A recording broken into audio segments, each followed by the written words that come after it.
Bai. Egun on guztioi berriro. Buenos días a todos. Esta segunda sesión, que era la tercera, como ha dicho Gustavo, la hemos cambiado por problemas de vuelos del ponente de la segunda sesión. ¿Vale? Bien, para esta segunda sesión contamos con la presencia de una persona muy conocida por muchos de nosotros, como es José Luis Larrea Jiménez de Vicuña. José Luis Larrea es de formación economista, licenciado en Ciencias Económicas e Empresariales, doctor en Competitividad Empresarial y Territorial, Innovación y Sostenibilidad por la Universidad de Deusto. Es un gran conocedor de la importancia que tienen los procesos de innovación en la evolución de las personas, las empresas, la economía y las sociedades. Es conferenciante habitual en importantes foros. Es también articulista destacado y autor de varios libros. Pero además de eso, es una persona relevante en nuestro territorio, habiendo iniciado su actividad en la Administración Pública Vasca en 1980. Entre otros cargos importantes, ha sido consejero de Economía y Hacienda del Gobierno vasco desde 1991 hasta 1995. Posteriormente, ha sido ejecutivo de Ibermática, presidente de Euskaltel en sus primeros años de actividad, miembro del Consejo de Administración de Banco Guipuzcoano y consejero de APD, la Asociación para el Progreso de la Dirección. En la actualidad es asesor de empresas e instituciones y, entre otros, es presidente de honor del Instituto Vasco de Competitividad Orquestra y miembro del Consejo de Gobierno de la Universidad de Deusto y de su comisión permanente. La ponencia que nos trae hoy a este foro se titula El mundo en transformación, personas y organizaciones, un tema que realmente es de actualidad. Los cambios que estamos viviendo desde hace ya unas décadas están siendo muy importantes, empujados seguramente por la globalización de la economía, el desarrollo tecnológico, la transformación digital, los movimientos migratorios y algunos otros. Y además, todos estos cambios se producen a una gran velocidad. Pues bien, sobre estos cambios, sobre la transformación que se está produciendo en el mundo y su relación con las personas y organizaciones, nos va a hablar hoy José Luis. Espero que sea una conferencia muy interesante para todos. Cuando quieras, José Luis.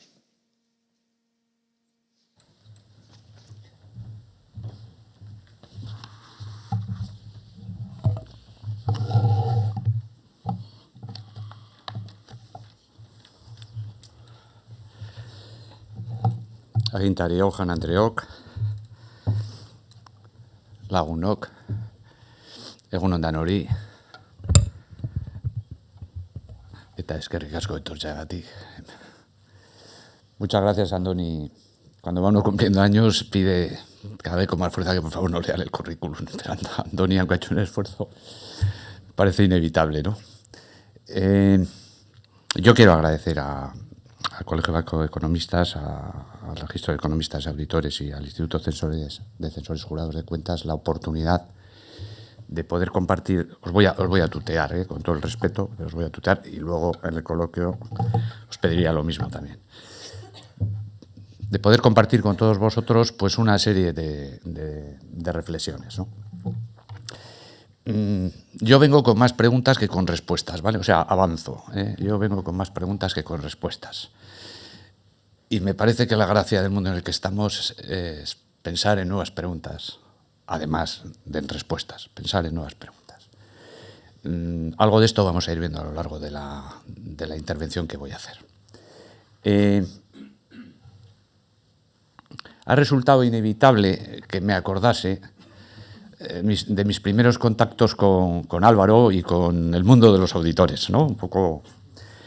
Y fue en el año 93, cuando tuve la oportunidad de participar en un congreso como en Bilbao, de la Asociación Española de Contabilidad y Administración de Empresas, con una ponencia que tenía un título también que lo entenderíamos ahora, pero que algo hemos evolucionado. O sea, yo creo que vamos a mejor, ¿no? Claves y determinantes de la competitividad de las empresas y del sector público. O sea, que claro, como era consejero de Hacienda me preocupaban las empresas y me preocupaba el sector público. Mi mensaje de hoy, que está muy alineado con el mensaje de nuestro diputado, es que lo más importante son las personas. O sea que en estos 26 años largos creo que algo he aprendido. Yo creo que fundamentalmente venimos a esta vida a aprender. O sea que esto también forma parte de hacerse preguntas. Bueno, después de este pequeño homenaje a la historia y a la importancia que tiene el paso del tiempo, quiero que os quedéis también con una idea en todo lo que yo voy a decir, para que al final se ponga en contexto. Detrás de las tendencias que existen, de las preguntas que existen, siempre está la pregunta del tiempo. Sí, esto sí o no, pero ¿cuándo? ¿Vale? Bueno, pues volveremos al final a la pregunta del tiempo. El título un poco que le hemos dado a esta intervención es un mundo en transformación, personas y organizaciones. O sea, la primera idea es que estamos en un mundo en transformación y eso me va a llevar a hablar del contexto, la importancia del contexto. La segunda idea es que eso está acompañando, está contextualizando a personas, personas que cuando se relacionan con otras crean organizaciones, pero son personas las que crean organizaciones al relacionarse con otras. Y eso me va a llevar a hablar de algo que a mí me parece que es importante en estos momentos, que es la importancia de un nuevo paradigma relacional. Y el tercer paso va a ser decir, bueno, y ante este mundo en transformación y este contexto, que sobre todo interpela a las personas a cómo nos relacionamos y a cómo somos capaces de compartir, de todo esto habla también nuestro diputado, ¿qué posición tenemos que tomar? ¿Cuál es nuestra posición? Bien, pues este va a ser un poco el eje conductor de la intervención, ¿eh?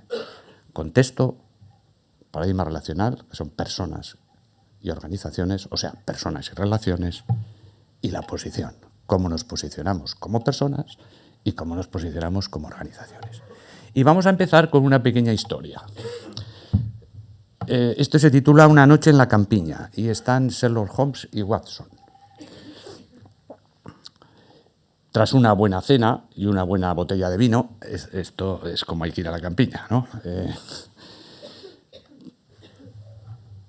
Se desean las buenas noches, se acuestan en sus respectivos sacos de dormir y se ponen a dormir. Horas más tarde, Holmes se despierta y llama a su fiel amigo.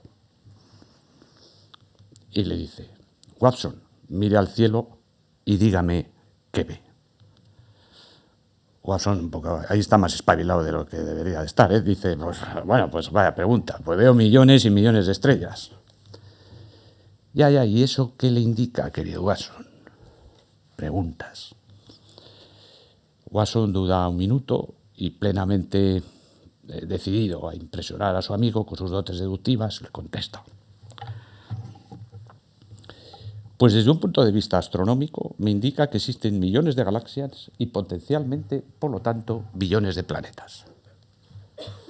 Dice, astrológicamente hablando, me indica que Saturno está en conjunción con Leo.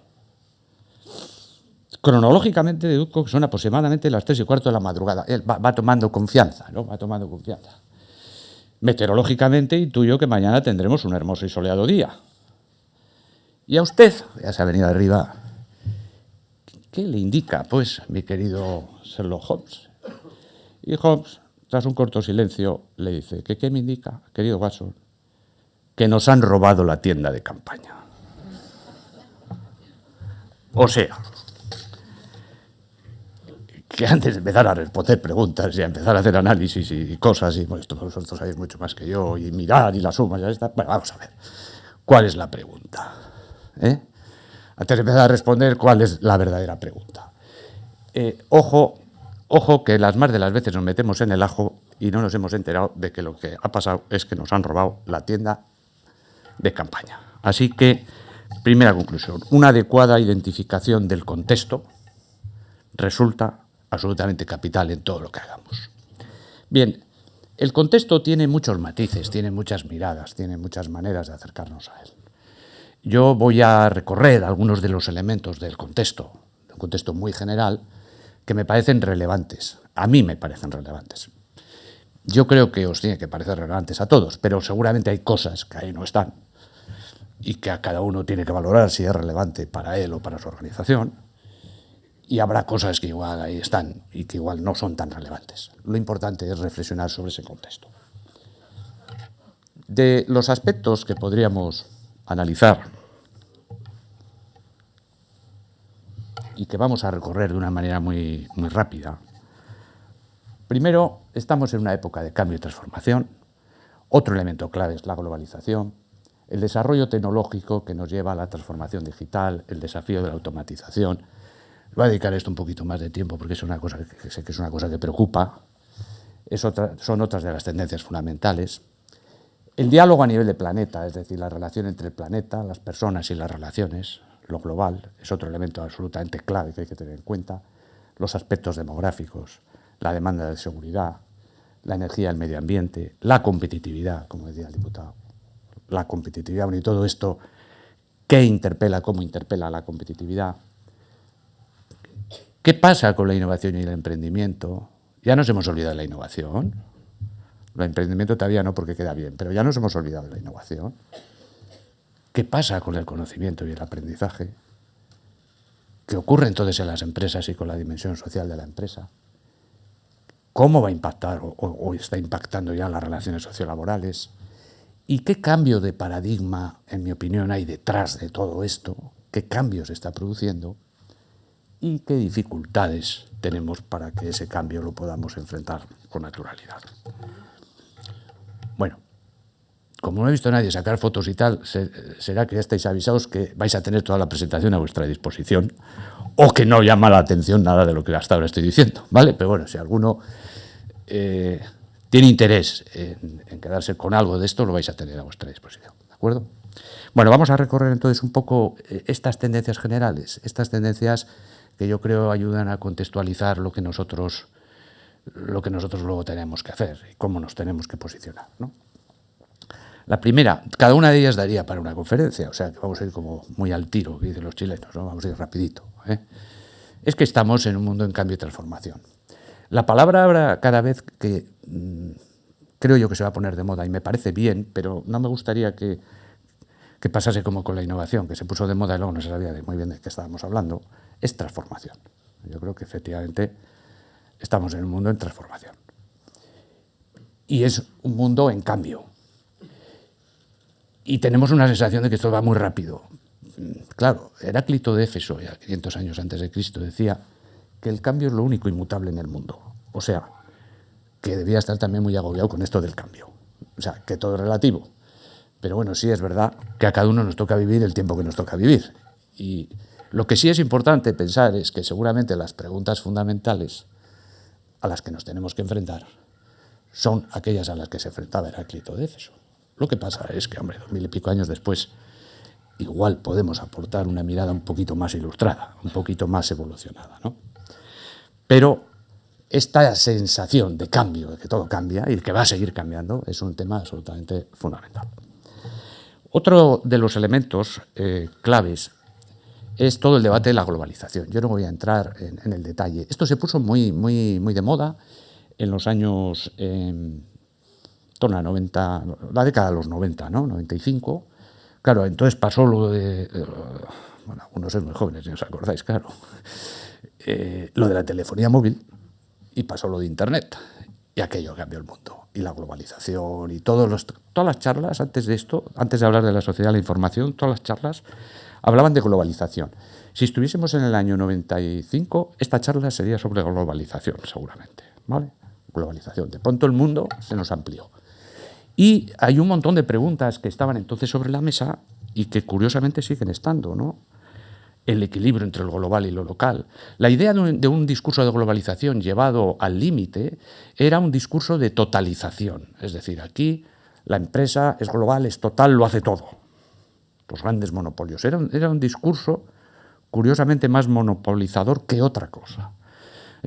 Algo de esto está ocurriendo, luego hablaremos con las plataformas tecnológicas y demás, pero por ahí va el discurso. Hoy sabemos, yo creo, hemos intuido, percibimos más claramente que nunca que el equilibrio está entre lo global y lo local. O sea, que ¿cuál es el papel de lo local en todo esto en relación con lo global? Pues es una de las preguntas importantes que tenemos que seguir pensando desde la globalización. Todas las fronteras saltaban. Ya hemos visto que lejos de saltar, han aparecido otras nuevas y lejos de saltar, pues estamos un poquito creando nuevas fronteras en vez de eliminándolas. Hay un cambio en las reglas del juego, se percibía un cambio en las reglas del juego, el papel de los estados, cuál es el papel de los estados, de los ciudadanos, las macroempresas, los nuevos monopolios. Todas estas preguntas siguen estando todavía sobre la mesa. ¿Cuál es entonces el papel social de la empresa? ¿Cómo juega ese papel? ¿Qué riesgos puede haber de ruptura social? Bueno, la globalización es un tema clave, que plantea muchas preguntas y que lo que hagamos forma parte de, o tiene que formar parte inevitablemente de nuestro contexto.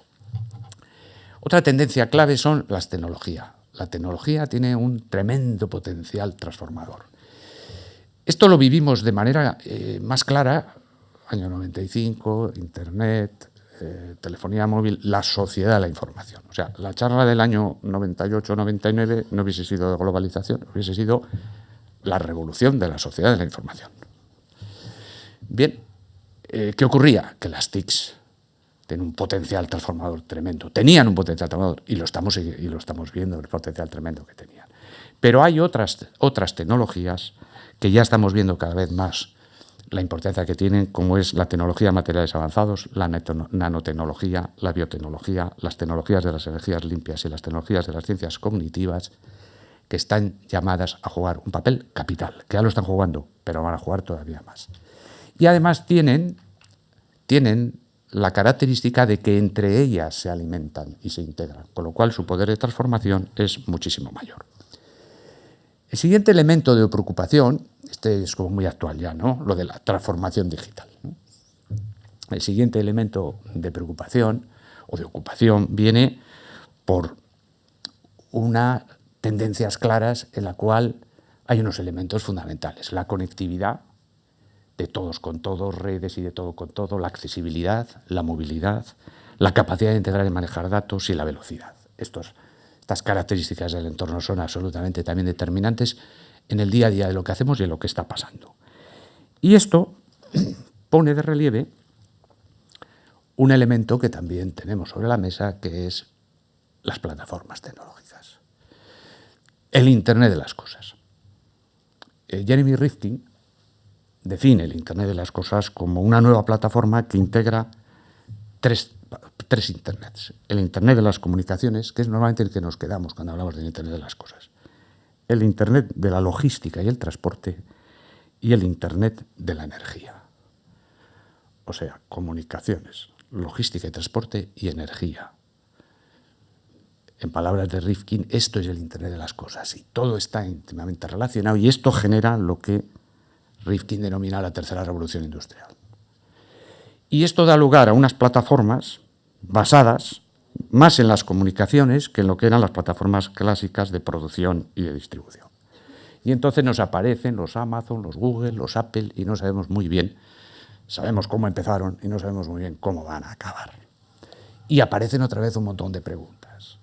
La posibilidad de aparición de nuevos monopolios, transformación del mercado de trabajo y del modelo de relaciones sociolaborales, nuevas formas de empleo, lo que se llama la economía de los recados. O sea, que esto está transformando la manera de relacionarnos y la manera de hacer las cosas.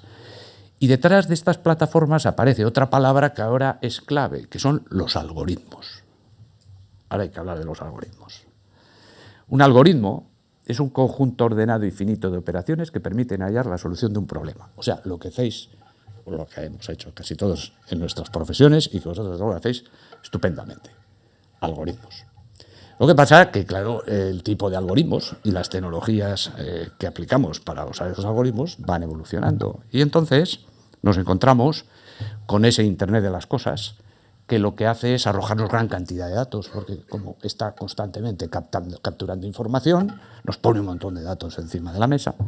Tenemos tecnologías basadas en algoritmos que llamamos el Big Data, en donde la capacidad de almacenamiento y tratamiento de datos masivos y la minería de datos es un tema absolutamente también fundamental. Pero es que aparecen tecnologías como el blockchain, en donde lo que hablamos es de estructuras de bases de datos sofisticadas, seguras, distribuidas en bloques descentralizados, además se relacionan y compartidos. Por ahí va el Bitcoin también. Pero es que luego está, o al hilo de esto, la criptografía, que lo que pretende es desarrollar algoritmos para garantizar la seguridad. Están de moda estos 2 días los ordenadores cuánticos. Por cierto, Google acaba de presentar la última evolución sobre los ordenadores cuánticos, en donde dice que no sé si en hora y media o algo así, hace lo que el gran superordenador podría hacer en años o en días. O sea, es decir, ese salto está ahí, está a punto de llegar. Pero es que cada vez más importante todo lo que es la robótica, en donde lo que hay es algoritmos, y lo que hace la robótica es dispositivos mecánicos interconectados entre unos y otros, que eso nos lleva a la automatización avanzada, al gran debate de la automatización, y que eso nos anuncia el debate de la inteligencia artificial. Bueno, pues esto es parte del contexto. Y esto plantea algunos desafíos importantes. Algunos desafíos. Uno, que normalmente estos algoritmos se aplican sobre bases de datos del pasado, con lo cual tienden a reproducir tendencias del pasado. Y dos, que el tipo de tecnologías que aplicamos, además de máquinas que aprenden, etcétera, etcétera, son tan sofisticados esos algoritmos que no sabemos muy bien cómo funcionan. Y entonces tenemos el problema del sesgo confirmatorio y del desconocimiento. Y la amenaza que a más de uno le habrá pasado en el aeropuerto, donde uno dice, es lo que dice el ordenador. Lo dice el sistema y punto. Y dice, oiga, pero déjeme, que soy yo, ¿no ve que aquí se han equivocado un poquito en el apellido, pero que soy yo, aquí está el carnet de identidad, el pasaporte, no sé qué, aunque en el billete no ponga. No, el ordenador dice que no puede usted desembarcar. Lo dice el sistema y punto. Bueno, estos son grandes retos que afectan nos afectan a todas las personas, más o menos, y van a ir afectando a todas las profesiones, y luego haré alguna referencia de cómo, porque aquí los auditores cada vez que se habla de esto, en las charlas de la automatización y demás, siempre aparecéis como los perdedores, ¿vale? Luego eso, dice, hay profesiones que tienen 2 telediarios. Bueno, vamos a ver. Vamos a ver si son 2 telediarios o son 200 o 200.000, o vamos a ver si lo que tienen que hacer las profesiones, y lo están haciendo, es precisamente evolucionar de manera que se sitúen en otro estadio. Pero es verdad que este debate sí afecta a todas las profesiones, y especialmente a aquellas especialistas en trabajar con algoritmos.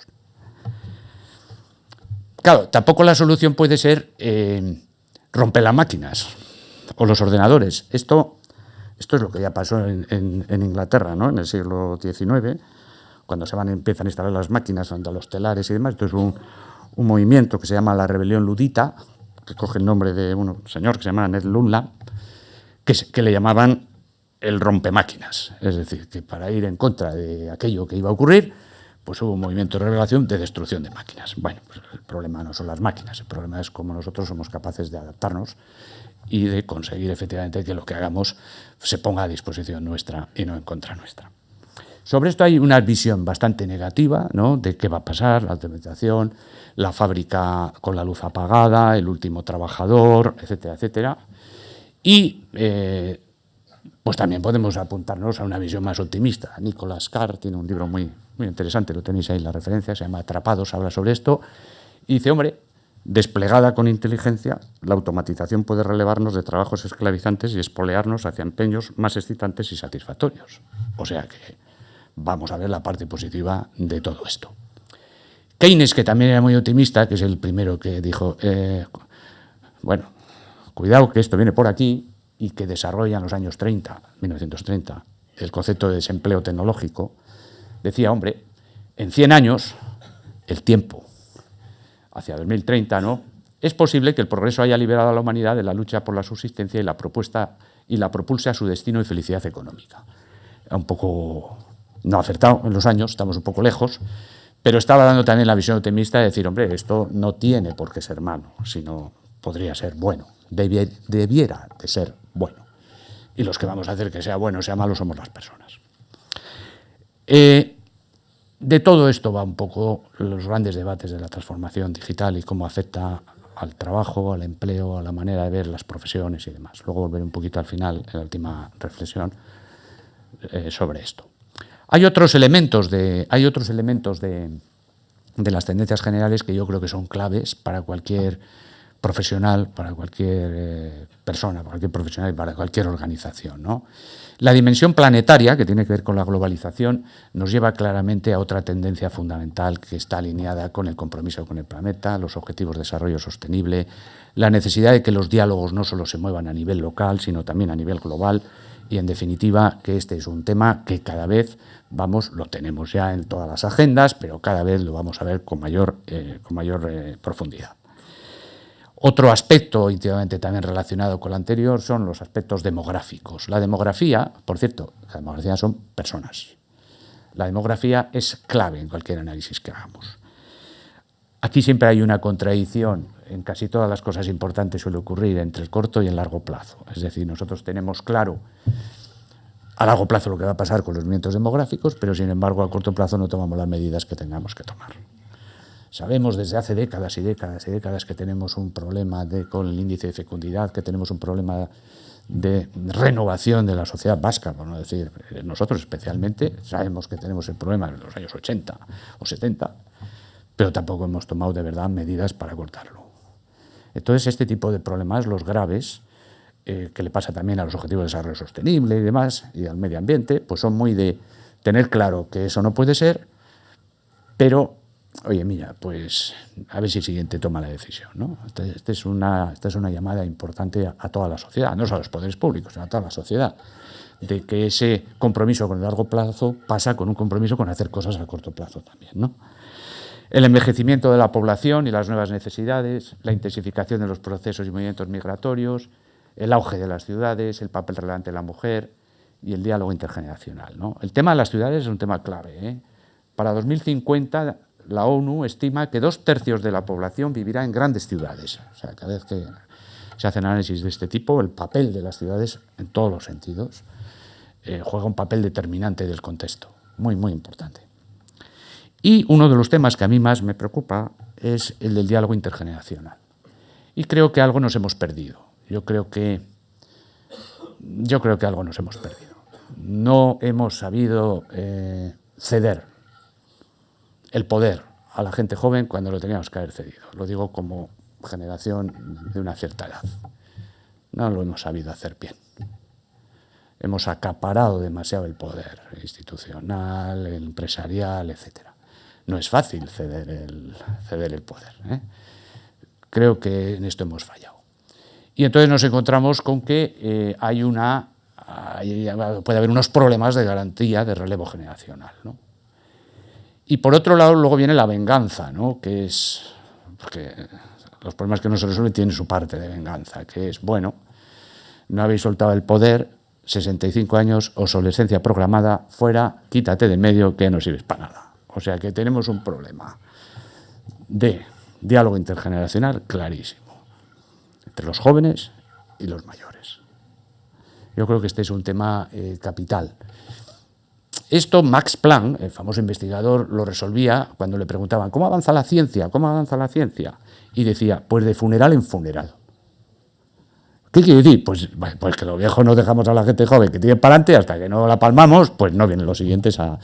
Hombre, yo creo que antes de ir al funeral, a ver si somos capaces de generar ese diálogo intergeneracional, pues realmente creo que es una necesidad fundamental para cualquier sociedad, ¿eh? Hay una capacidad ejecutiva que yo creo que está en los jóvenes y hay una capacidad más consultiva que yo creo que está en la gente más mayor. Y yo creo que estos dos elementos son claves y son muy importantes. Y este diálogo intergeneracional me parece que no lo hemos sabido articular de una manera o de la manera más adecuada. Otro aspecto fundamental tiene que ver con las demandas de seguridad. Esta es una cuestión que igual como tendencia hace unos años no aparecía tan claramente, pero cada vez es más claro, ¿eh? Curiosamente, cuanto más globales somos, más abiertos, pues más inseguros nos sentimos. Cuanto más potencial tecnológico tenemos para hacer cosas, pues nos entran más miedos también. Dice, bueno, es que me pueden robar en el no sé qué. Bueno, es que antes te robaban en la esquina de la calle. Claro, es distinto, ¿eh? Entonces, la demanda de seguridad, curiosamente, creo yo que es un elemento creciente, me parece lógico también, al lado de un supuesto discurso de apertura, de emprendimiento, de que todo es posible y, sin embargo, nos sentimos más inseguros. Entonces, yo creo que este tema siempre hay que tratarlo con cuidado. Bueno, vosotros lo estáis tratando seguramente, no tengo ni duda, que es una empresa, los temas de seguridad que seguramente hace años pues no tenían mayor importancia, y cada vez son más determinantes, cada vez son más determinantes. Entonces, el tema de seguridad me parece también de una importancia capital. Luego está todo el tema de la energía y el medio ambiente, que está alineado con el planeta, con los objetivos de desarrollo sostenible, etcétera, etcétera. Este es otro tema también clave, pero no solo a nivel global, sino a nivel también local. Todo el desarrollo de las fuentes de energía sostenible, la creciente importancia de las políticas de protección medioambiental. Aquí vuelve a haber una tensión siempre entre el corto y el largo. La conciencia de la escasez de recursos naturales y la importancia de los riesgos y los costes medioambientales, ¿no? Que esto también da lugar, esto también dentro de la empresa, a políticas medioambientales, etc. Esta es otra tendencia clarísima en la cual el contexto o el entorno nos está planteando claramente unos retos que van a ir a más. Y todo esto afecta a la competitividad, que también lo ha comentado el diputado foral de Hacienda. Porque un contexto como el que tenemos, en donde están pasando todas estas cosas, ya no somos capaces, no podemos permitirnos acercarnos a él con los indicadores clásicos de competitividad. Necesitamos incorporar indicadores de otro tipo, indicadores de progreso social, indicadores de cohesión social y de desarrollo de las personas. Y esto ya es una demanda también clara que está sobre la mesa. Hay un informe que realizan Stiglitz, Sen y Fitoussi, bueno, un equipo liderado por estos tres, que lo encarga Sarkozy, en Francia, que es el informe de la Comisión sobre la medición del desarrollo económico y del progreso social. Esto empezó como con una especie de chiste, o os acordaréis que salía en las páginas de atrás de los periódicos, que es donde salen esas cosas que no sabes muy bien, que dijeron que el reino de Bután había decidido que en vez de medir el Producto Interior Bruto, iba a medir la felicidad interior bruta. Y esto no era un chiste. Esto ha generado toda una dinámica y una reflexión a nivel mundial que está otra vez un poquito apagada. Esto va también un poco por rachas, ¿no? Pero que a principios de la década está sobre la mesa, Cameron también en el Reino Unido, etcétera, que viene a decir, oiga, ya no vale con medir solo el PIB. Aquí nos estamos jugando otras cosas. ¿Por qué? Porque dice en el informe, una de las razones por las que la mayor parte de la gente percibe que está peor, aunque el PIB medio suba, es porque efectivamente está peor. Aquí podríamos contar lo del pollo, ¿no? Es decir, en este país que somos dos, el PIB per cápita es de medio pollo cada uno. ¿Pero qué pasa? Que este se come el pollo entero y yo no como nada. Bueno, este debate de la desigualdad, etcétera, está totalmente encima de la mesa. Es un debate que siempre va más allá del PIB. Ya los análisis, los estudios, los indicadores están trabajando en todo esto. Creo que en una perspectiva como muy macro todavía, pero creo, luego voy a hacer una referencia, que habría que empezar a incorporarlo en un nivel también cada vez más micro. Bien, esto entonces, ¿a qué da lugar? Pues a indicadores como el Índice de Progreso Social Regional Europeo, es un indicador en el que está trabajando Orquestra. Claro que este es un indicador, en el año 2017 se saca el indicador y se dice, a ver, en el PIB, ¿cómo estamos? Oye, pues mira, la región 35 de 272. Y en el Índice de Progreso Social Regional Europeo, la 102. Houston, tenemos un problema. Luego los indicadores, y cuando se usan muchos, en verdad se pueden leer y se pueden utilizar para explicar una cosa y la contraria, ¿vale? Pero, hombre, en el PIB muy bien, en lo que va más allá del PIB no parece que están bien. Pues entonces igual tenemos que empezar a plantearnos efectivamente cuál es la medida del progreso económico y social y qué queremos medir. Y esto ha planteado un debate clarísimo sobre la competitividad desde la perspectiva de la persona y que exige un nuevo enfoque de competitividad. Las aproximaciones clásicas a la competitividad son la competitividad territorial, los territorios compiten, que es curioso, más bien competirán las sociedades de los territorios, ¿verdad? Pero bueno, los territorios compiten, paradigma espacial, y la competitividad empresarial, y las empresas compiten, paradigma también espacial, territorial, territorio, perímetro. Y ahora nos hemos dado cuenta que esas visiones, que están bien y que aportan un montón de datos y de cosas, y que aportan datos sobre el PIB, sobre un montón de indicadores, pues necesitan de una visión complementaria, que es, bueno, Pero ¿y esto desde el punto de vista de la persona para qué sirve? Y entonces el debate en el que estamos es la competitividad como un objetivo en sí mismo o más bien como una capacidad al servicio del progreso económico y social. Y si es así, entonces ¿qué es el bienestar? Y algunos, pues vaya, pues ¿qué es el bienestar? Porque todos hablamos de bienestar, pero que además tiene buena prensa la palabra, bienestar. Competitividad tiene mala prensa, bienestar tiene buena prensa. Bueno, pero ¿qué es el bienestar? Y entonces hay que trabajar las dimensiones del bienestar. Sobre esto se está empezando a trabajar ya de una manera muy intensa también en orquestra. Es una nueva perspectiva, no es la única, es una nueva, que es la competitividad desde las personas. Y tiene que dar lugar a un nuevo marco conceptual y a un nuevo lenguaje de competitividad que tiene que ir más, yo creo, en la línea de entender la competitividad como la capacidad de avanzar, mejorar y hacer adelantos en el bienestar de las personas, de una sociedad, en un entorno socioeconómico y territorial determinado. Este discurso se está empezando a construir. Bien. El siguiente elemento, que está muy ligado con la competitividad y con un montón de cosas de las que hacemos, es el que habla de innovación y habla de emprendimiento. La innovación es un tema fundamental. La charla de los años 95, que era sobre globalización y que en el 2000 hubiese sido sobre la sociedad de la información, en el 2005 era sobre innovación. O sea, no iríais a ningún acto que no te calzase en una charla sobre innovación, ¿vale? Todos los que hemos estado aquí habremos dado alguna charla o hemos tenido alguna intervención sobre innovación. Que lo que pasa es que luego llegó el 2008, llegó la crisis y esto de la innovación como que se quedó un poco apartado. Bueno, pues la innovación sigue siendo un elemento fundamental de todo lo que tengamos que hacer. Lo que pasa es que tenemos que empezar por ponernos de acuerdo qué entendemos por innovación. A mí, el concepto de innovación, bueno, ahora esto se ha chafado un poquito, ya va, si no lo damos sin PowerPoint. Yo creo que la innovación es introducir novedades de manera sostenible en el tiempo y que aporten un valor al mercado de la sociedad. Innovar es transformar, es cambiar, es introducir novedades. Ahora, pueden ser buenas o pueden ser malas. Puede ser innovar por innovar sin que sea útil para nada. O puede realmente ser útil, pero igual no aportar mucho valor. Luego habrá que ver cómo medimos ese valor. Pero yo creo que el reto fundamental que no hemos superado todavía es el pasar de entender la innovación como un suceso, algo que ocurre y que nos tenemos que posicionar, a entender la innovación como un proceso. Yo creo, es una opinión muy personal, que estamos todavía más en una lógica de la innovación como algo sobrevenido, algo operativo, en vez de, estoy generalizando, evidentemente para muchos no será así, pero en vez de la innovación como algo anticipado, como algo estratégico. Y esto cambia la manera de entender la innovación.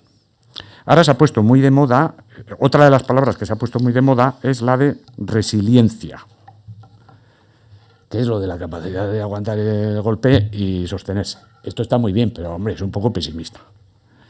Esto tiene que ser una condición necesaria, pero no es suficiente. Yo creo que tenemos que ir más allá de la resiliencia. Tenemos que anticiparnos. Y eso significa ver las cosas de otra manera. Pero lo que es importante es que sea útil, que la innovación sea útil. Esto era una innovación que a principios de los años 1900 era una jaulita de estas que antes se ponían las bombonas de butano, uno para sacar al niño para que tomase el aire en Nueva York o por ahí. Bueno, yo creo que esto no es útil. Esta igual es más útil, tengo también mis dudas, porque este carrito cuesta abajo, esta es una foto tomada en Boston con un montón de niños, este carrito cuesta abajo no sé cómo irá, seguro que tiene un freno, En Boston está el MIT, algo habrá hecho para que esto no se vaya mal, pero que sea útil. Y luego que sea sostenible.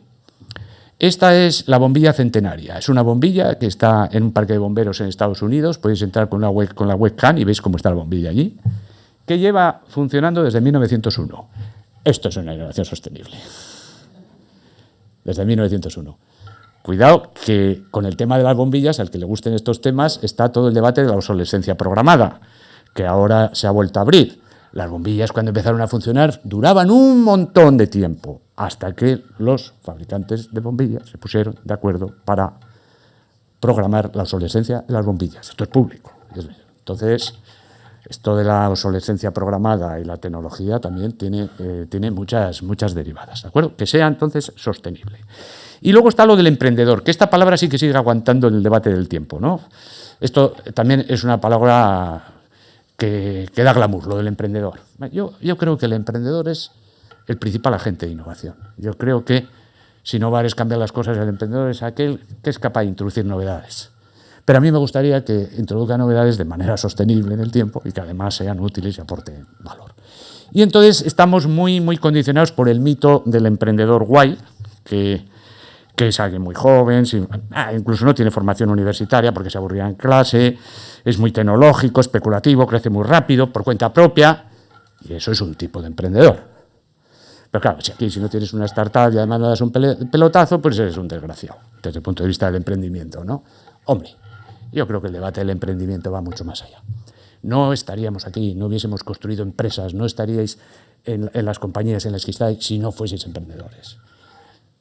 Si no hubieseis impulso emprendedor de quien montó la compañía, pequeña o grande, o del que cada día, por cuenta propia o por cuenta ajena, es capaz de construir y de cambiar las cosas.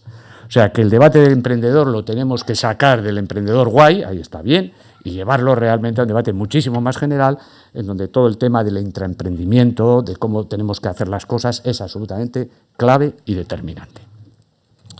Siguiente tema que cada vez creo que va a tener una mayor importancia es el conocimiento. Nosotros veníamos de una sociedad que era la de la información, pasó a llamarse luego la sociedad de la innovación, eso duró como poco, y luego se pone de moda lo del conocimiento, que queda también muy guay, lo de decir todo palabras, ¿eh? Bueno, pero cuando estamos hablando de la sociedad de conocimiento, ¿realmente de qué estamos hablando? Mira, el conocimiento no deja de ser la toma de conciencia de las cosas, de lo que sabemos acerca de lo que nos rodea. Y esto se hace, que también lo ha comentado el diputado, a través del proceso de transformación. O sea que yo creo en un conocimiento que sea transformador. En un conocimiento que sea transformador. Que sea fruto de un proceso de transformación personal y colectivo. Personal y colectivo. Y un proceso de transformación, de toma de conciencia de lo que pasa, es un proceso de aprendizaje. Entonces, a mí lo que me parece es que la palabra en la que deberíamos poner el foco no es en la sociedad del conocimiento, es en la sociedad del aprendizaje. Y si yo tuviese que volver a pintar esta slide que tengo aquí abajo a la izquierda, que está, algunos me ha oído alguna charla sobre competitividad e innovación, la habrá visto, y ahora la pintaría de otra manera. No diría que la competitividad depende de recursos naturales, costes laborales, calidad, innovación. Yo diría, la competitividad depende del conocimiento y del aprendizaje. El conocimiento explica todo lo que hemos sido capaces de aprender hasta que hemos llegado hasta aquí. Y eso es muy importante. Pero no te garantiza lo que va a ocurrir en el futuro si no sigues aprendiendo.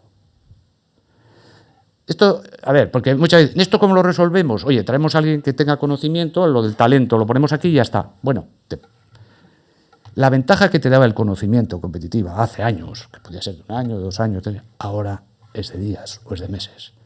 La ventaja competitiva consiste en seguir aprendiendo. Y esto significa que el reto que tenemos que construir es, en las sociedades, en las empresas y en todo, convertirnos en organizaciones y en las personas, en organizaciones que aprenden. Que aprenden.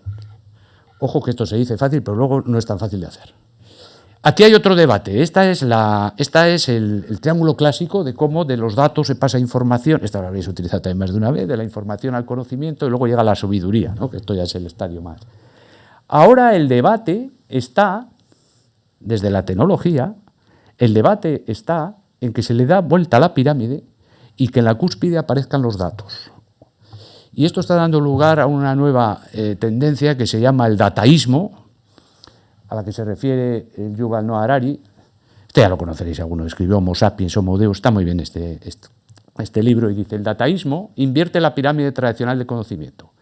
Los dataístas creen que los humanos ya no pueden hacer frente a los inmensos flujos de datos actuales, ni por consiguiente destilar los datos de información, y mucho menos en conocimiento o sabiduría. Por lo tanto, el trabajo de procesar los datos debe encomendarse a algoritmos electrónicos. Prefieren poner su confianza en los datos masivos y en los algoritmos informáticos. O sea, que para echarse a temblar, ¿eh? O sea que yo sigo creyendo en el otro triángulo, ¿eh?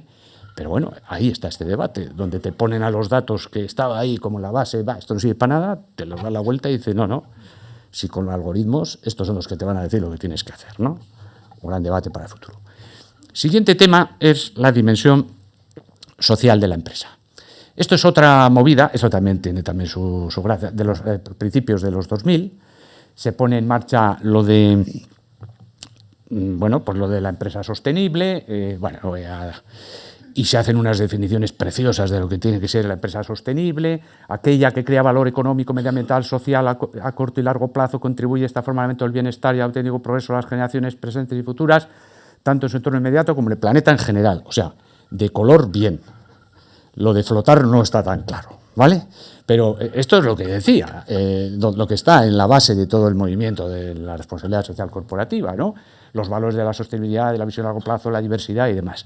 Y nos quedamos con dos cosas de todo este movimiento, ¿no? Esto de los stakeholders, que queda como muy... Hasta entonces no sabíamos muy bien lo que era, por lo menos por aquí, pero ahora se habla de los stakeholders.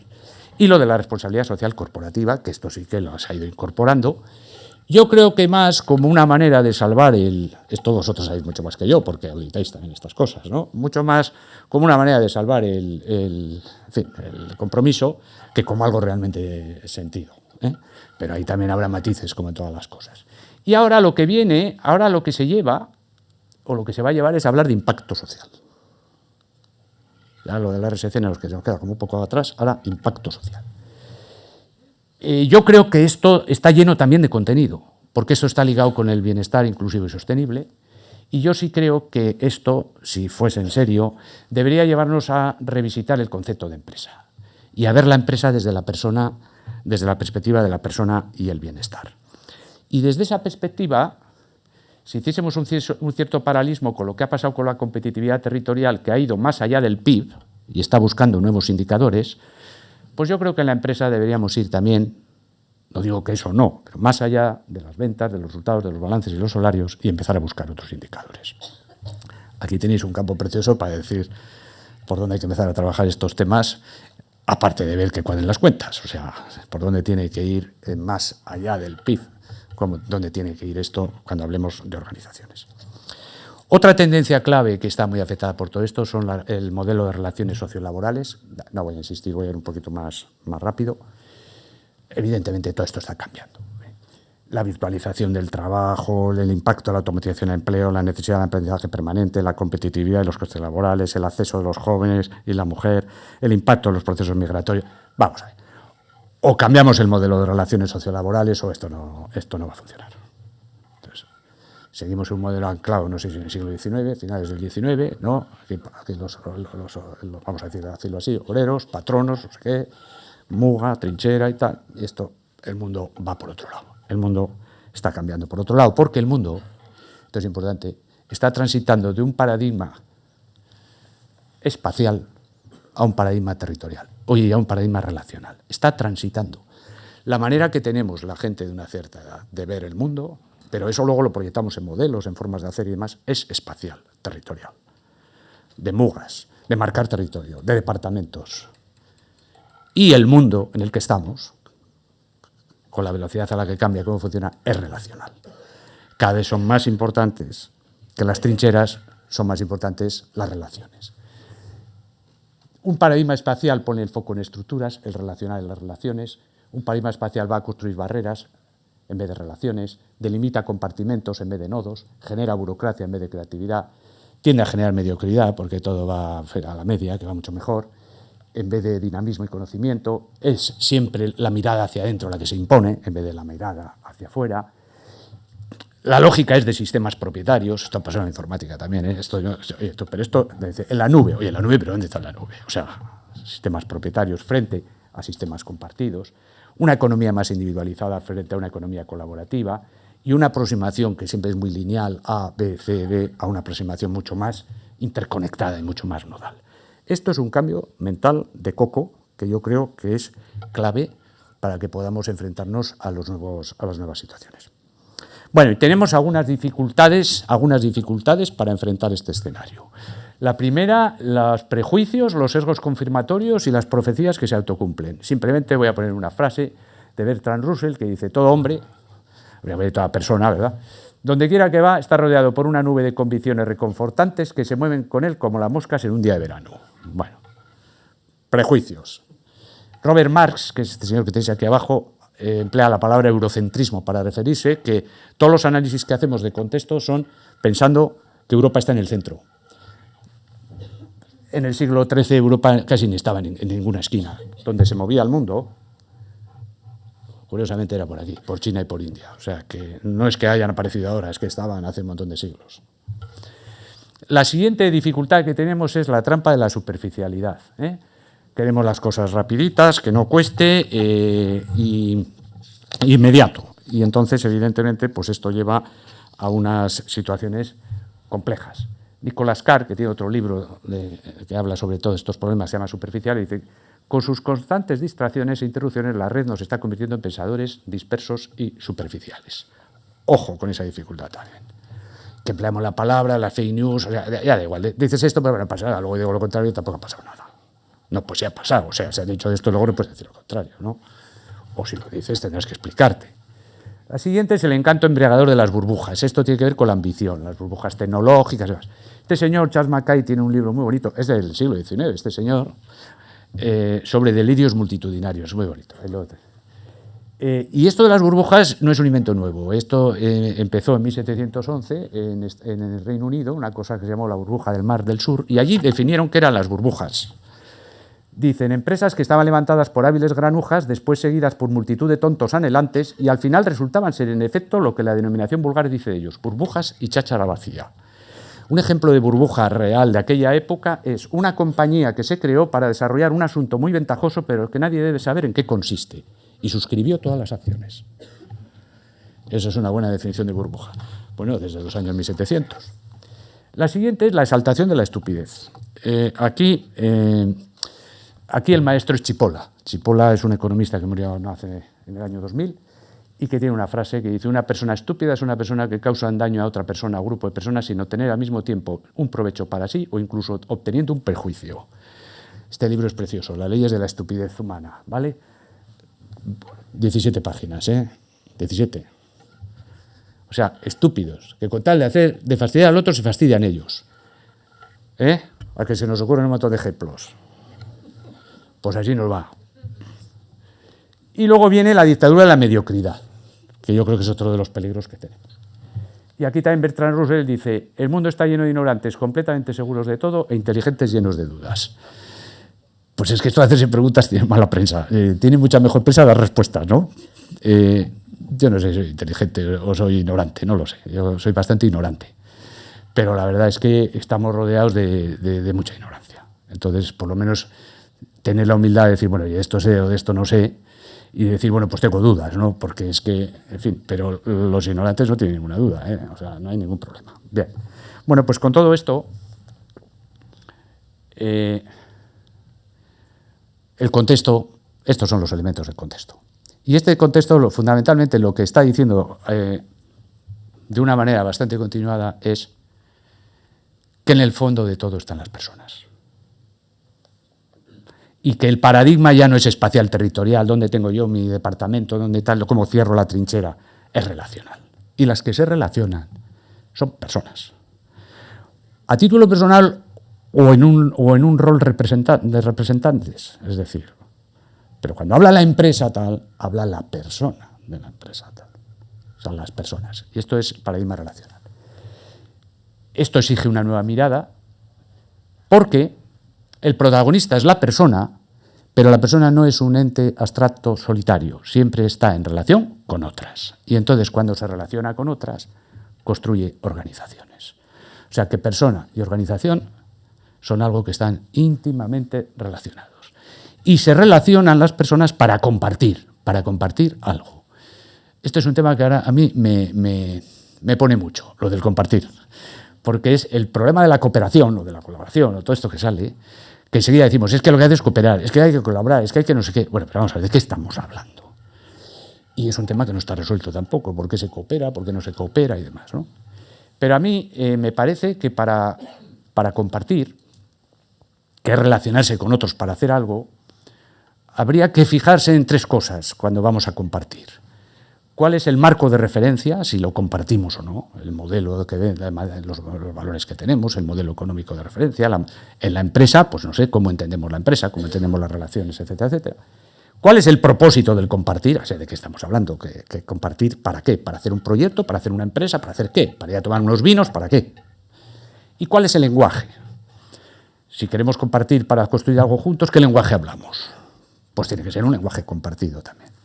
En la medida en que compartamos esas tres cosas con más o menos intensidad, hay una especie aquí de tres dimensiones, pues podríamos hablar de diferentes niveles de compartir. Pues el más bajo, coexistir. Oye, pues coexistimos. Convivir, intercambiar, armonizar, coordinar, colaborar, cooperar. Yo creo que el nivel más intenso del compartir es la cooperación. O sea, que si ponemos todos esos números ahí, con esto ya estáis mareados, ¿no? Ponemos todos esos números en las tres dimensiones, pues el más potente es el de la cooperación. Y el problema que tenemos es que no sabemos cuál es hablando de algoritmos, porque no sabemos cuál es el algoritmo de la cooperación. Pero yo sí creo que hay algunas cosas claras en ese algoritmo, que no sé luego cómo funcionan. El conocimiento y el aprendizaje, los principios y los valores, el liderazgo, las tecnologías como estructuras organizativas, redes, alianzas, etcétera, y la generación de confianza. Yo creo que hay que poner la vista en esas cosas si queremos avanzar en el algoritmo del compartir. Bueno, pues con todo esto, si tenemos un contexto que nos interpela de esta manera en transformación y estamos rodeados de relaciones, yo creo que lo fundamental, voy a ir un poquito rápido ahora en estas slides que me faltan, para ver si... Dice, aquí está hablando de preguntas, pero no nos va a dejar hacer ni una, ¿no? O sea, para dar un poquito de tiempo al diálogo. Yo creo que tenemos una exigencia de posicionamiento. O sea, en este mundo, como personas, como organizaciones, ¿qué es? Oye, cada despacho, cada empresa, o como organización de auditores, o como organización de defensores jurados de cuentas, tenemos que posicionarnos. Porque además, si no te posicionas, te posicionan. Si no te defines, te definen. O sea, esto no es, no, yo no me quiero posicionar. No, pues entonces te posicionan. Entonces yo creo que esto realmente, la toma de conciencia de que hay que posicionarse es fundamental. Y yo creo que un posicionamiento además tiene que ser estratégico, es decir, tiene que tener una mirada a largo plazo, ir acompañada del corto, pero a largo plazo. Y yo creo que es un proceso que tiene que ser constante y consciente, de discernimiento de cuáles son los elementos de nuestra posición, situados en el espacio y en el tiempo, y de cómo proyectamos eso en el espacio y en el tiempo, en función de un propósito determinado que tengamos, construyendo un relato. Ahora se habla también mucho de relato. Son importantes los relatos. Las personas, las organizaciones, tenemos que tener nuestro relato, tenemos que saber contar lo que queremos contar. Conviene que sea un relato pensado, conviene que sea un relato estratégico, conviene que sea un relato con sentido. Y entonces, pues yo, ¿qué os voy a contar? De estos hay más que yo. ¿Cuáles son los elementos de un posicionamiento estratégico? Pues hay. Unos lo cuentan de una manera, otros de otra, pero la misión, el propósito, para qué estamos, como personas, como organizaciones, cómo nos vemos, cómo vamos a hacer eso acompañado de qué valores y qué principios corporativos. Y eso cómo nos va a llevar de la visión a unos objetivos estratégicos, con unos recursos, unas personas. Esto que es como muy de empresarial, mutatis mutandi, nos sirve como personas también. Es decir, bueno, yo a dónde quiero ir, qué quiero hacer, qué medios tengo, cómo me voy a situar, tengo que aprender esto, tengo que aprender otro, qué tengo que hacer. Y esto es el posicionamiento. Bueno, pues, ¿y esto a dónde nos lleva? Pues que hay que posicionarse. Entonces vamos a contar otra historia y ya voy terminando. Esta se llama En Globo.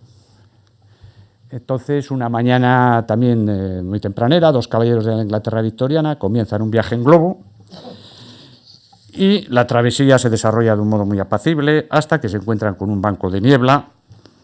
La niebla, cada vez más densa, les deja perdidos. Entonces andan ahí preocupados, desorientados, van soltando aire, dicen, bueno, con mucho cuidado para no desmorrarse contra el terreno. Y cuando ya van viendo que van llegando a tierra, ven a una persona y aliviados piensan que pronto van a saber dónde se encuentran. Y entonces le dicen, oiga, bueno, hombre, ¿podría decirnos dónde estamos? Entonces que podría ser un auditor de la vieja guardia, de la muy vieja, aquí ya me metí en un charco, ¿vale? Luego me reñís en el café. Dice, pues claro, en globo. ¿Dónde estamos? Pues en globo. a ver, una respuesta precisa a una pregunta, que igual la pregunta no era la adecuada, puede resultar totalmente ineficaz. Hombre, un auditor de hoy miraría un poquito mejor y le respondería con otra pregunta. ¿Se refiere a en qué lugar geográfico concreto de Inglaterra nos encontramos? O sea, que hay que ayudarle al auditor también a hacerse las preguntas. Porque la otra respuesta, la hubiese dado este cacharro muchísimo más rápido, sin pensar nada. Como hubiese dicho en globo. Entonces, ¿cómo nos posicionamos como auditores? Yo me he ido al escenario aquí me estoy metiendo en otro charco. A la Real Academia, digo, a ver, ¿qué es un auditor? Una idea tenía, ¿verdad? Pero, pues dice esto, ¿no? Que realiza auditorías. Y bueno, hasta ahí ya hemos llegado. ¿Qué es una auditoría? Revisión sistemática de una actividad, de una situación, para evaluar el cumplimiento de las reglas o criterios objetivos a que aquellas deben someterse. Y dos, luego hay alguna transacción, pero esas son ya auditoría legal o tal, ¿eh? Revisión y verificación de las cuentas y la situación económica de una empresa o entidad. Pues este ejemplo que se suele poner, habéis visto esta película, la tenéis que haber visto, y si no la tenéis que ver, la del contable, aquí es donde todos los que hablan de automatización, del mundo que viene y demás, os dan el matarile a los auditores. Aquí es donde dicen, si la función es hacer todo esto, no sé qué, algoritmos y que cuadren las cuentas y no sé qué, no sé cuánto y tal, con todo lo que hemos hablado antes de las bases de datos, todo interconectado, blockchain, todo, la trazabilidad, esta profesión, para eso, si va de algoritmos, no tiene nada que hacer. Claro, no sé cuándo, igual es dentro de 40 años o 100, como decía Keynes, por eso hablo del tiempo. Pero es verdad que si lo que hacemos es reproducir algoritmos o sumas y restas, ya sé que no hace solo eso, pero si nos quedásemos en eso, pues cualquier máquina, es que lo va a hacer la auditoría automática, o sea, va a decir esto es así, esto es así, esto es así, ¿vale? Entonces yo creo que el futuro de todas las profesiones, porque esto que le pasa a la auditoría le puede pasar a casi todas las profesiones, hay algunas más difíciles, temas de asistencia social y demás, pasa ¿por qué? Por pasar de responder preguntas, que también es importante, a formular preguntas. Entonces yo creo que, mira, hay una frase de Jorge Wagensberg, murió hace un par de años, hace un año, un gran físico, que dice: cambiar de respuesta es evolución, cambiar de pregunta es revolución. Entonces yo creo que como organizaciones, ¿no? Como personas también, pero como organizaciones, en este mundo en transformación, personas y organizaciones, en este contexto, tenéis que hacer una cosa muy importante, ser capaz de mejorar en las respuestas, que también, pero ser capaces de plantear preguntas. Y yo creo que tenéis un mundo precioso. Todo ese debate de más allá del PIB que está en la macro, yo creo que está en la empresa, en lo micro, y no se está atacando. ¿Quiénes mejores que vosotros, que sabéis lo que pasa ahí, lo que se hace, para plantear nuevas preguntas? Hombre, oye, y abrir nuevas líneas de negocio. Entonces yo creo que este es un poco el mensaje que yo os quería dejar. Bueno, ahora voy a dejar paso por si alguna pregunta, casi no quedan muchos minutos, pero bueno, alguna pregunta, no sé si ha llegado ninguna, pero si no, Andoni ya nos hará. Y en el café estoy a vuestra disposición. Y voy a terminar con un consejo. Esto sí que es como de padre Larrea, ¿no? Pero bueno, con 63 años ya uno se permite dar consejos y a uno le sirve bien y si no, pues nada. Que es, en un mundo en el que el cambio, está claro, y la transformación generan incertidumbre e inseguridad, eso está claro. Enfrentados al desafío de una diversidad y complejidad crecientes, eso está claro. Cada vez se habla más de complejidad porque la complejidad deriva de la diversidad. La complejidad es el reto de armonizar lo diferente, cada persona, con lo que nos une, la organización. Y eso es complicado. Diferenciación e integración, por eso es complejo. Si no es complejo porque se dice, aquí no hay diversidad, aquí todos vestidos iguales y todos igual, bueno, pues no es complejo, pero es una desgracia. Y si no hay ninguna integración y esto es un despendole y cada uno hace lo que le da la gana, pues eso no es complejidad, eso es caos. Bueno, ni siquiera es caos, es desorden, porque el caos tiene un orden. Entonces, en ese escenario, cuando no sepa uno a qué agarrarse, cuando llueven por todos los lados los tiros, a qué agarrarse, dos cosas: valores y principios y capacidad y voluntad de aprender. Con esas dos cosas salís del lío seguro. Decía Antoine de Saint-Exupéry, el que escribió lo del Principito, que en el mundo no hay soluciones. Esto es muy ingenieril, la solución, la respuesta. Lo que hay es fuerzas que se ponen en marcha y luego las soluciones vienen. Pues estáis para poner fuerzas en marcha. Y sobre todo, hacerlo con optimismo y sentido del humor. Porque claro, todo esto se puede ver siempre, la botella medio llena o la botella medio vacía. Chipola, que hablaba antes de los estúpidos, que era un genio de leerle, que está muy bien, decía que era un deber social, siempre que se podía, ser optimista. Porque ahora hay todo un gran debate sobre a dónde vamos con todo esto y demás, que le baja a uno la moral a los pies. Y hay una nueva movida, que están ahí Steven Pinker, Joan Norbert, una serie de personas que hablan de la nueva ilustración, etcétera, que les llaman los nuevos optimistas, ¿no? Y recuerdan siempre una frase de Obama que decía, bueno, todo esto está muy mal y muy bien, vale, pero si a usted le preguntan ¿en qué época de la historia le gustaría haber nacido? Sin saber dónde iba a caer, claro, porque dice, no, a mí los romanos ya, pero no vas a nacer de César, vas a nacer de pringao de... Ah, claro, entonces ya no es lo mismo, ¿eh? Si a usted le preguntarían en qué época de la historia que elige usted, ¿no?, nacer, sin saber lo que va a pasar, ¿cuál elegiría? Pues esta. O sea que vamos a ver las cosas medio optimistas. Bueno, pues es que ricasco y quedo a disposición si hay alguna pregunta.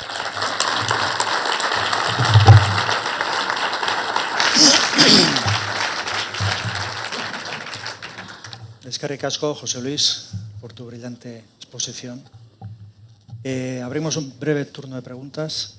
Si alguien tiene algo, alguna pregunta o... No veo a nadie. Que levante la mano. Es que esto es complicado a estas horas después de esta batalla. Vale, bueno, yo tengo una, y es en relación con el desarrollo tecnológico y con lo que has comentado antes del robot, de los algoritmos.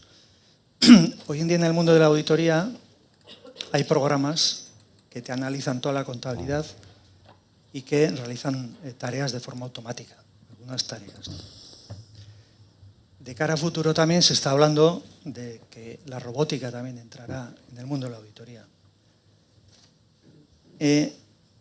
¿Crees tú que en algún momento esta inteligencia artificial pudiera sustituir el criterio del auditor, ese que conseguimos con el conocimiento y la experiencia?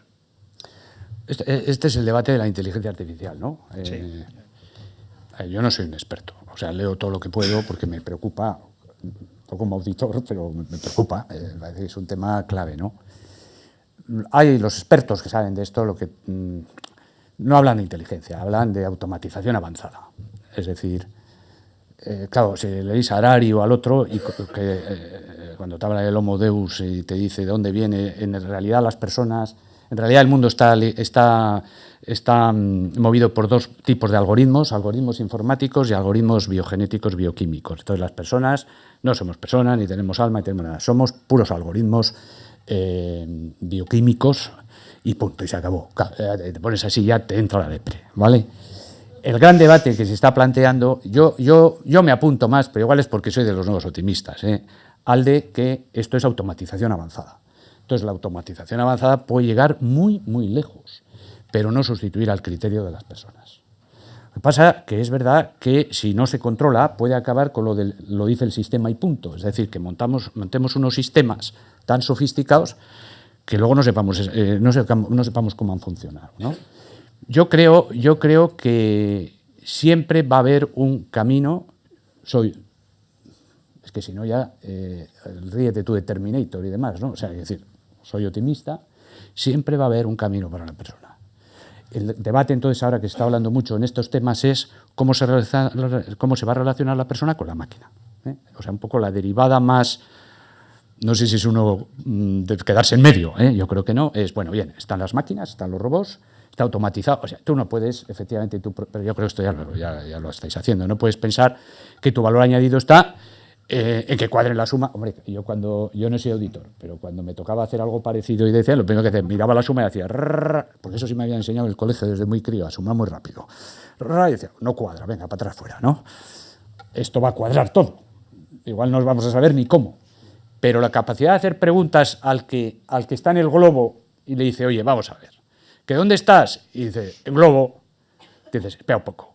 ¿Me quieres preguntar esto o me quieres preguntar esto otro? Yo creo que ese camino va a estar siempre en las personas. Y el debate ahora está en cómo conviven, no sé si son esas dos nuevas especies, ¿no? El Homo sapiens con la máquina, ¿eh?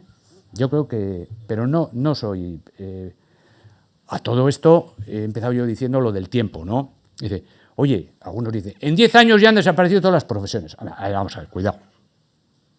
Keynes decía 100 años, nos daba 100 años para otro gran debate, que es el del empleo, la renta básica universal, que ese es otro debatazo, pero bueno, yo creo que va a haber campo de juego siempre. Yo creo en las personas, creo como Steven Pinker en que este es un nuevo humanismo, que la persona está detrás de todo y que seremos capaces de controlar a las máquinas.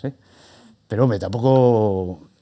O sea, que hay gente joven, ¿verdad? Igual a alguno igual con los años les va a tocar más. No creo yo que esto dentro sea un tema de 10 años o de 15. Yo creo que las cosas llevan otros tiempos. Luego hay otros debates, Hay otros debates. La tecnología tiene un poder transformador tremendo. Ya hay sitios en Alemania que están trabajando mucho, yo esto no lo sé, solo sé que existen, entre todo el potencial del desarrollo tecnológico y el potencial que tenemos las personas de controlar eso. Porque efectivamente aquí puede haber una gran distorsión. No sé cómo, yo creo en la persona. Mira, en el año 1969, cuando los que vivíamos entonces teníamos uso de razón, que fue, creo que es la película Stanley Kubrick 2001, Una odisea en el espacio, que fue una cosa, año 69, hay que ponerse allá, que fue cuando dicen que pisamos la luna. Yo creo que pisamos la luna, pero tú allí en el 69, dices, joder, estamos en 2019, que son 50 años. Dices, ¡buah! 2001 odisea del espacio, oye. Y sin embargo, fuimos un par de veces o tres a la luna más, ¿no? Y ahora estamos hablando de volver y demás, ¿no? Quiero decir, yo tengo una carpetilla que está ahí, debajo de hay dos, ¿no? La de más abajo, que es una carpetilla que me regalaron una vez que viajé en el Concorde. En el Concorde, que era un avionazo aquello, una vez viajé. 3 horas, creo que ya no me acuerdo, 3 horas, París, Nueva York.